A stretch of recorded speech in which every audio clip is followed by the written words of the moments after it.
मिली चिड़िया जंगल में अपने माता पिता के साथ रहा करती थी। उसकी माँ कुछ ही दिन पहले गुजर गई थी, तो उसके पिता नई माँ लेकर आए थे। नई माँ बहुत ही क्रूर थी। ए मिली, जल्दी से कपड़े धो और चल। माँ, मैं सुबह से कपड़े ही तो धो रही हूँ ना। तू कपड़े धो और खाना बना, हमें बाहर शॉपिंग करने जाना है।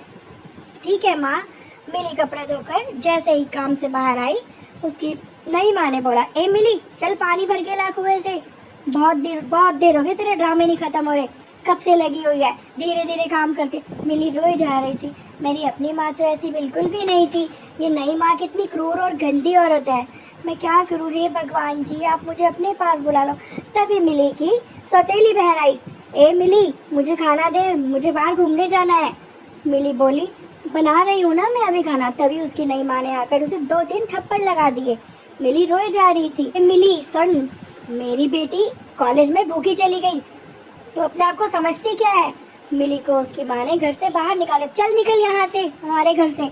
मिली बेचारी घर से भूखी प्यासी निकल गई। उसके पिताजी उसके पीछे पीछे उसे ढूंढने निकले, लेकिन मिली उन्हें कहीं भी दिखाई नहीं दी। वो पेड़ों के झुरमुट में जाकर कहीं दूर उड़ते जा रही थी और मिली रोए जा रही थी। मिली सोच रही थी, हे भगवान, मैं कहाँ जाऊँ, ये मेरी माँ कितनी क्रूर है, मुझे कितना मारती है दिन भर, और दिन भर खाना भी नहीं देती, सारा दिन काम करवाती रहती है।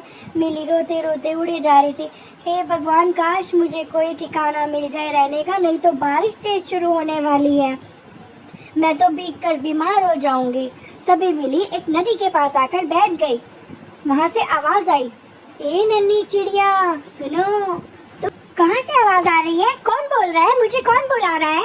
तभी नदी में से आवाज आई, मैं जादुई जूस की नदी हूँ, यहाँ से तुम जूस के गिलास भर भर के ले जाओ और अपना नन्ही चिड़िया जूस की दुकान खोल लो। चिड़िया ने ऐसा ही किया।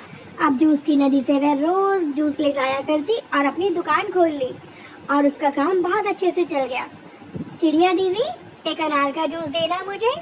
चिड़िया दीदी, एक मैंगो शेक देना मुझे। चिड़िया उन्हें मैंगो शेक और अनार का जूस देती। चिड़िया के पास बिल्कुल भी समय नहीं था। अब वह बहुत अच्छा काम करने लगी, उसका काम बहुत चल गया, और उसके पापा भी ढूंढते हुए से वहाँ पर आ गए। बिटिया, तुम मुझे क्यों छोड़कर आ गई थी, अब हम साथ में रहेंगे। और वह मिलजुल कर रहने लगे।